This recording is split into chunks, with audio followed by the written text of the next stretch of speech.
Heute ist Karfreitag. Sind recht früh losgefahren wegen dem Stau auf der A3. Haben wir ganz gut gemeistert. Und ja, wie natürlich zu erwarten, das Boot ist nicht fertig. Und ja, sind noch Restarbeiten zu machen. Und ich hoffe, wir kommen heute noch weg. Ansonsten bleiben wir heute hier und fahren Samstagmorgen. Ja, wir haben unsere Klamotten erstmal hier draußen geparkt. Um dabei zu kommen. Und ja, das Boot ist noch offen. Piet ist noch am Arbeiten. Allein die Batterien noch testen. Okay, Ölwechsel ist gemacht. Die Starterbatterien sind 100% und 97%, also Ja. ist alles in Ordnung. Soweit. Dann hoffe ich, dass wir gleich hier zumachen können und dann kann die Saison 2023 beginnen. Jetzt ist erstmal wieder der Originalzustand hergestellt. Der Salon ist wieder eingeräumt und ich hoffe, wir können jetzt gleich starten. Die Maschinen haben schon Probe gelaufen, das klappt auch soweit. Den Rest sehen wir dann beim Fahren. Marina ist schon wieder bei ihrer Lieblingsbeschäftigung. So klein ist der Unterschied zwischen Chaos und Ordnung. Der Captain hat abgelegt und ich gehe jetzt mal nach draußen schauen. Piet, machet gut, bis nächstes Jahr. Der Jürgen muss jetzt gucken, dass er hier parallel rausfährt. Vorne ist er schon so gut wie vorbei und hier hinten natürlich auch gleich. Ja, da liegt Peters Boot. Super geschafft. Mein Skipper hat nichts verlangt. Ja. Dank Bug- und Heckscharruder gar kein Problem. Aber ein bisschen leiser ist das Geräusch. Vielleicht haben wir ja Glück, dass es doch geholfen hat. Bis zum nächsten Winterlager. Das ist schon ein komisches Gefühl, nach Monaten wieder am Steuer zu stehen. Beim Piet sind wir gut losgekommen. Die erste Station ist jetzt die Eisenbahnbrücke. Wir müssen dringend das Boot säubern. Die Arbeiten, die haben ihre Spuren hinterlassen. Warm ist es nicht, aber wenigstens habe ich Nervennahrung.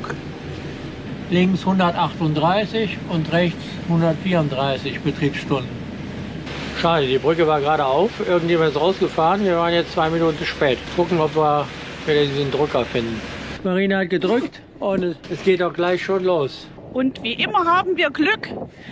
An der Eisenbahnbrücke drückt man das Knöpfchen und in 0, nichts geht's auf.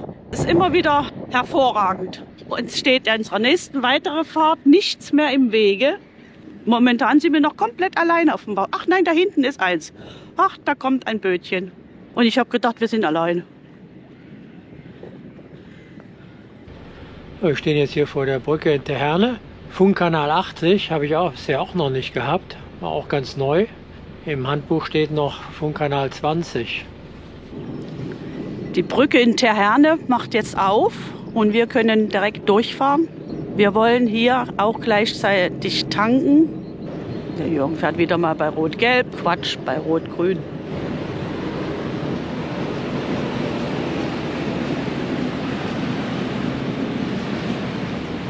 Zu unserem Start in die neue Saison müssen wir natürlich auch anstoßen. Ne, Schatz? Ja, Prost. Prost!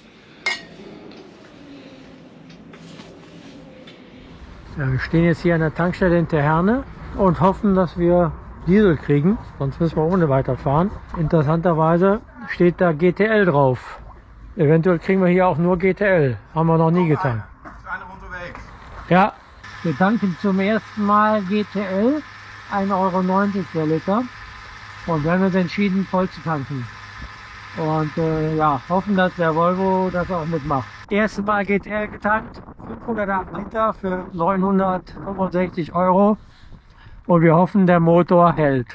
Das Tanken ist erledigt. Wir haben diesmal GTL getankt und zwar auch den Tank voll gemacht. Ja, war so auf die schnelle 900 €. Wir haben auf der einen Maschine 139,3 Betriebsstunden und auf der anderen Maschine haben wir 135,4 Betriebsstunden. Und jetzt sind die Tanks voll und wir können dann feststellen, wie viel wir wirklich verbrauchen. Die erste Brücke auf dem Prinz-Marek-Kanal. Die Hebelbrücke ist zwar mit roten Ampeln ausgezeichnet, aber die doppelte gelbe Lampe darüber zeigt, dass wir da auch durchfahren dürften ohne Gegenverkehr.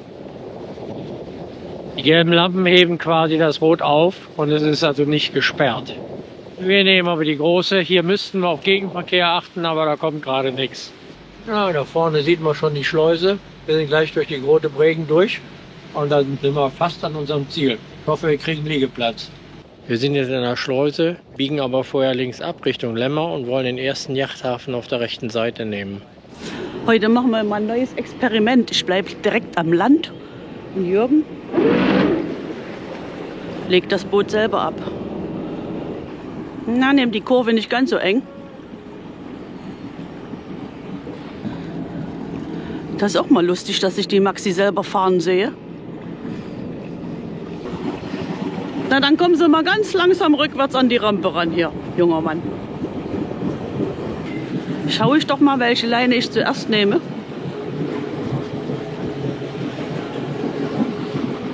Ja, ohne Wind kann das jeder.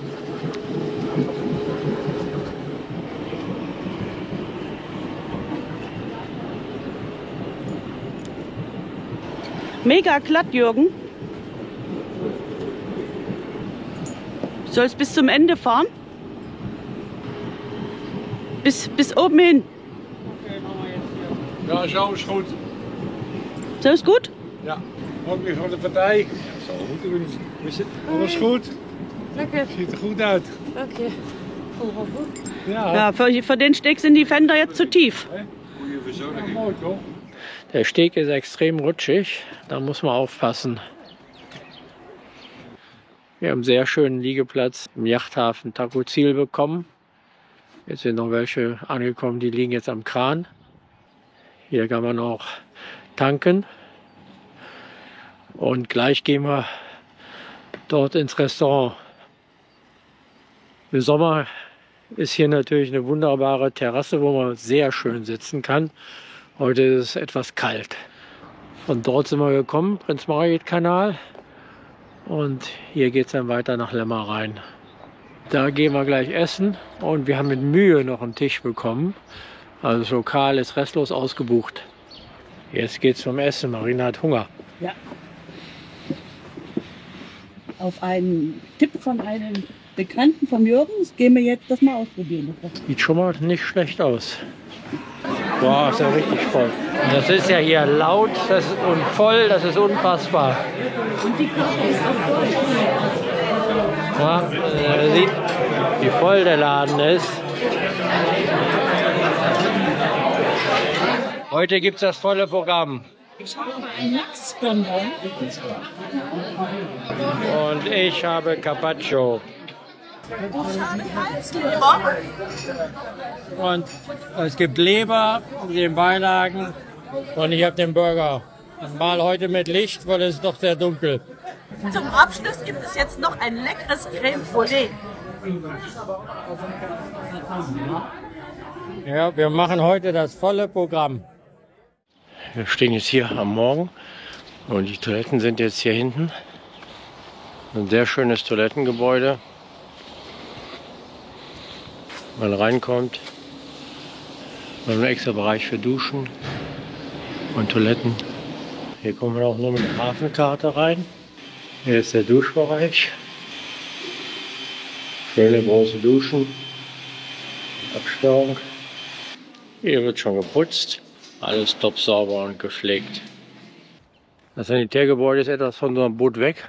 Aber es bedient sicherlich hier den gesamten Chaletpark und den angrenzenden Hafen. Hier ist also schon ein riesiges Einzugsgebiet. Hier waren wir gestern Abend essen. Der erste Anleg im Yachtzentrum Takozil. Und es ist ein wunderschönes Restaurant. War gestern natürlich sehr, sehr voll. Wir hatten Karfreitag, alle waren da. Ansonsten kann man hier wunderbar essen. Der Service ist toll, also eine absolute Empfehlung. Von der anderen Seite der Terrasse ist natürlich auch noch viel Platz. An einem langen Steg haben wir gestern keinen Platz gekriegt, aber der dicke Pott ist jetzt weg. Hier ist auch noch mal Yachthafen, wo man noch liegen könnte. Also ist schon einiges an Platz und es muss nicht immer die Innenstadt von Lemmer sein. Wer nur auf der Durchreise ist und was essen will, der ist hier wunderbar aufgehoben. Bis nach Lemmer ist es ein etwas längerer Fußmarsch, aber es ist auch zu schaffen. Wenn man hier auf der Terrasse sitzt, dann hat man im Sommer natürlich ein wunderbares Hafenkino, weil alle Boote, die nach Lemmer wollen oder durch Lemmer wollen oder auch umgekehrt, die kommen hier vorbei. Tanken kann man natürlich hier auch. Es gibt normales Superbenzin, 2,15 € und Diesel mit 2,10 €. Da haben wir GTL für 1,90 € doch gut getankt. Und da liegen wir in der Sonne und gleich geht es dann weiter. Marina ist schon am Essen, schon hungrig. Gab es gestern Abend nicht genug zu essen. Marina hat in der Zeit das Vordeck geputzt. Und Arbeit macht hungrig. Es geht wieder los. Ist das so platt? Wenn ja jemand Schmierseife hingeschmiert hätte. So, den Strom reinholen. Morgen zusammen. Guten Morgen. Ihr kennt mich nicht, aber ich kenne euch. Okay. Ja, hallo zusammen, ich bin der Stefan. Ich liege hier in Takosil im Hafen seit einigen Jahren. Ja, das ist hier ein toller Hafen mit einer super Gastronomie, nette Leute, ein guter Service auch. Es gibt Winterstalling, also Winterlager. Die Leute machen auch Arbeiten, zum Beispiel unser Antifouling neu zu relativ fairen Konditionen. Ja, die Stadt Lemmer hat natürlich alles, was man sich nur wünschen kann. Eine der schönsten Städte in Friesland, was Gastronomie, Einkaufen und so weiter anbelangt. Ja, man kann hier natürlich alles bereisen, in Friesland reinfahren oder alternativ über die Prinz-Margret-Schleuse ins Eiselmeer rausfahren und da natürlich auch die Städte Medemblick, Horn und so weiter rucki zucki erreichen. Ja, ist ein toller Hafen, tolles Revier hier, kommt gerne alle mal vorbei. Ja, danke schön. So, wir starten die Motoren.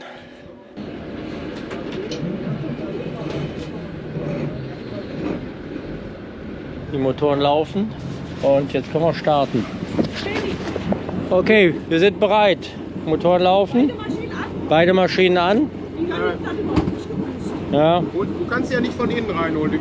Du legst sie ab und dann Die an? lege ich hier rum. Jo. Danke. Ja, dann alles Gute. Ja, gerne, gerne. Ich bin sehr gefreut. Wenn jemand vorbeikommt. Seid ihr in echt noch netter als im Film? Ja, das ist nett. Ja, wir legen jetzt wieder hier ab in Lemmer, freuen uns, dass wir hier eine schöne Nacht verbracht haben und natürlich auch wieder einen Follower getroffen haben. Machet gut, bis zum nächsten Mal. Jo. Und jetzt geht's Richtung Prinz-Margret-Schleuse. Der erste Anleg, das Restaurant, das kann man auf jeden Fall empfehlen. Es hat sehr gut geschmeckt und eine sehr tolle Bedienung. Richtig gut auf Zack. Ruckzuck haben wir unser Essen gehabt. Obwohl der Laden wirklich rappelst voll war, hat das mit den Bestellungen sehr, sehr schnell geklappt. Und also ich gebe hier eine gute Empfehlung ab. Wir sind jetzt aus dem Hafen und wieder raus, fahren jetzt Richtung Schleuse und hoffen gleich übers Eiselmeer zu gehen.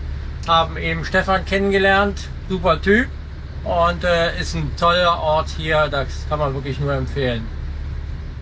Jetzt sind wir vor der Prinz-Margret-Schleuse angekommen und müssen jetzt hier an der Seite ein bisschen warten. Es ist noch ein Berufsschiff drin, bevor wir rein können. Aber es ist momentan auch noch nicht ganz so viel Betrieb, von daher ist das auch kein Problem, wenn wir hier ein bisschen warten müssen. Beziehungsweise es wird dann wohl schnell gehen, wenn das rausfährt, werden wir rein dürfen. Mit dem Wetter haben wir wieder mal Glück gehabt. Endlich scheint die Sonne. Wir hatten eine Wartezeit von knapp 5 Minuten. Die Berufsschiffe sind rausgefahren und wir haben grünes Licht bekommen. Beim Schleusen ist es wichtig, dass man immer bis ganz nach vorne fährt. Im Moment ist zwar noch nicht so viel los auf dem Wasser, sodass die Schleuse nicht voll wird. Aber man sollte immer nach vorne fahren.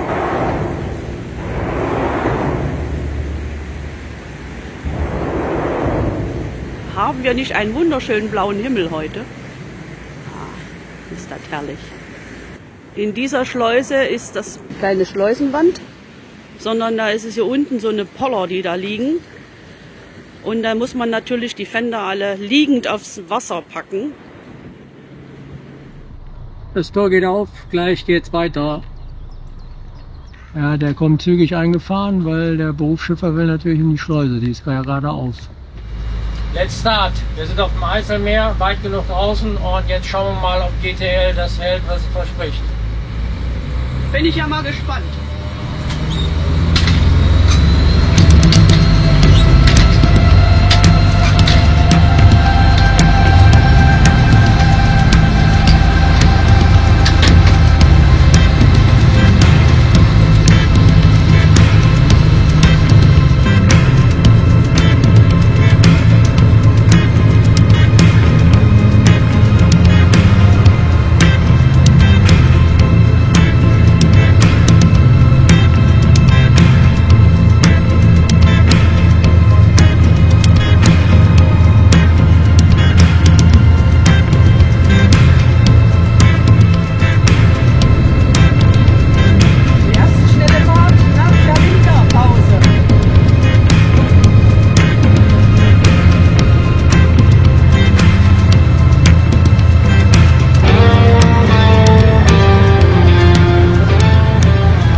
Schnurren wie ein Kätzchen, alles läuft gut.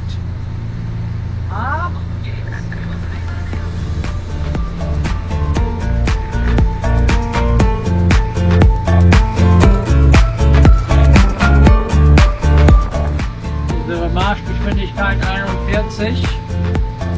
Hier ist überall tief genug.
Wir sind hier auf dem Kurs und müssen hier rum und dann hier einbiegen, weil hier werden gerade neue Windräder gebaut und dieses Gebiet ist gesperrt.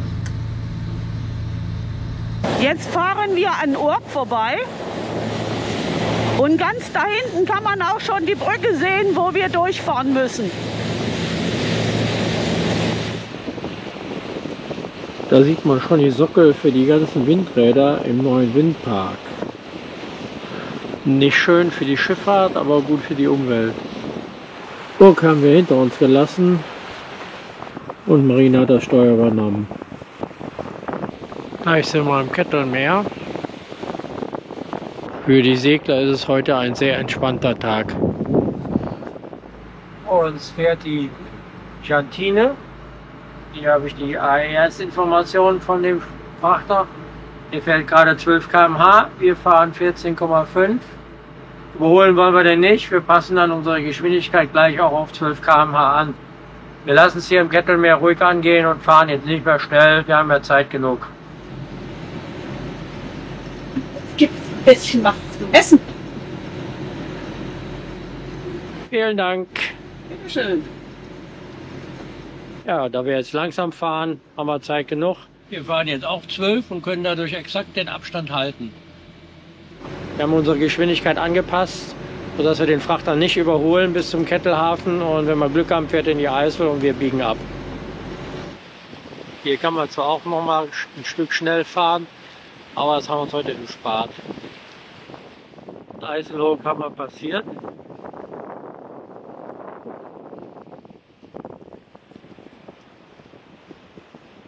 der Ferne sieht man schon den Kettelhafen. Da biegen wir dann gleich ab. Da kommt ein großer Pott, der vor uns fährt auch in die Eisel rein, sodass er uns keinen Platz an der Rewe-Schleuse wegnimmt. Hier ist eine Tonne schnüffeln wir jetzt.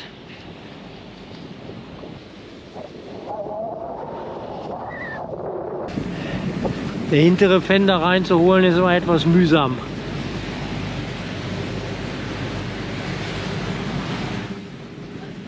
Fender ja schon mal auf Schleusenhöhe wieder einstellen. Die Roggebootschleuse ist abgebaut worden, beziehungsweise das ist keine Schleuse mehr. Und jetzt werden wir da durch die neue Brücke geführt. Die wird gerade geöffnet für ein Segelschiff. Also für uns müsste sie nicht aufmachen. Es zeigt rot-grün an. Jetzt grün. Und jetzt rot. Kommt wahrscheinlich noch ein Segler von der anderen Seite rein. Deswegen haben wir jetzt rot. Genau. Segler von der anderen Seite, weil danach können Sie die Brücke nämlich wieder schließen, weil wir kommen auch ohne Öffnung der Brücke durch. Na, der Segler muss es natürlich auch sich trauen zu fahren. Und wenn die dann durch sind, hoffen wir, dass wir dann fahren können. Ist das nicht 64? 64. 6,4 steht da. 0,4 oder was? Total komisch. Ja, das ist jetzt die Frage. Darf man jetzt hier einfach durchfahren oder nicht? Du sollst durch. Okay, du sollst fahren.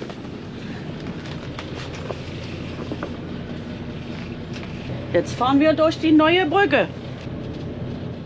Es war etwas verwirrend gerade, weil der Segler vor uns durchfuhr und die Brücke dann auf Rot ging, aber war klar, dass kamen noch Segler gegenüber raus und daher mussten wir warten. Weil wir brauchen die Brücke ja nicht. Die erste Durchfahrt durch die neue Brücke. Supi!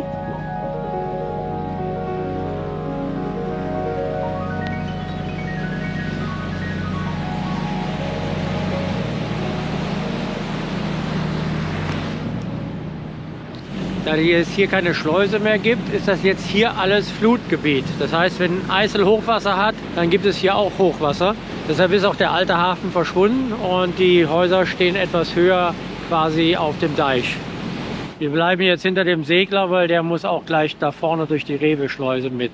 Ja, wir stehen jetzt gerade vor der Rewe-Schleuse und wir haben jetzt gesehen, dass der in die Schleuse gefahren ist. Vorher sind welche rausgefahren. Das heißt, die Schleuse kommt jetzt erst hoch. Das dauert also bei uns noch ein bisschen. Die Schleuse hat jetzt gerade auf grün umgeschalten und der große Segler geht jetzt noch vor uns rein.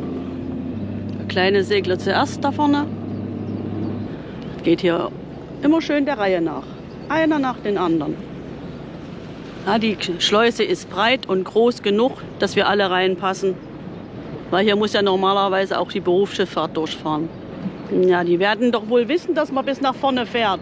Die letzte Schleuse für heute, dann haben wir es schon mal geschafft. Die Schleuse hier etwas breiter wie die andere.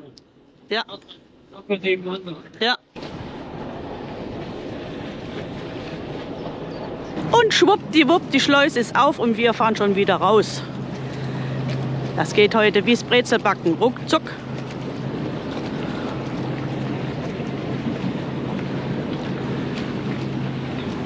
Falls mal die Tore kaputt gehen, da vorne sind Ersatztore wahrscheinlich. Gerade geht die Brücke auf, von drüben kommt ein Segler, aber wir können rechts vorbeifahren. Jetzt passieren wir Riviera Beach. Wir haben unser Ziel erreicht und fahren jetzt in die Klink ein.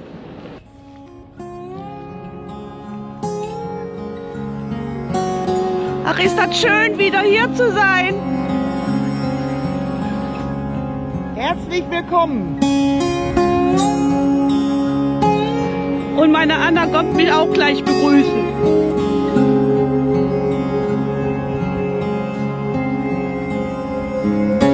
Hatten wir nicht ein tolles Wetter für Überfahrt? Herrlich!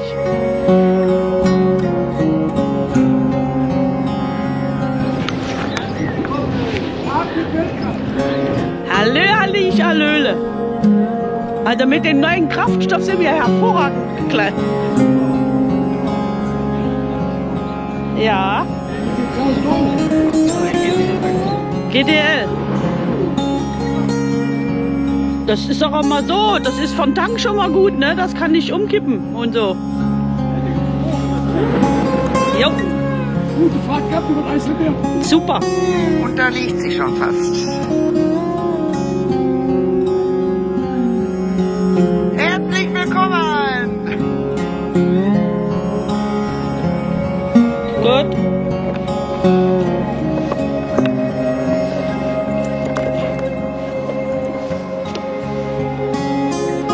Genau.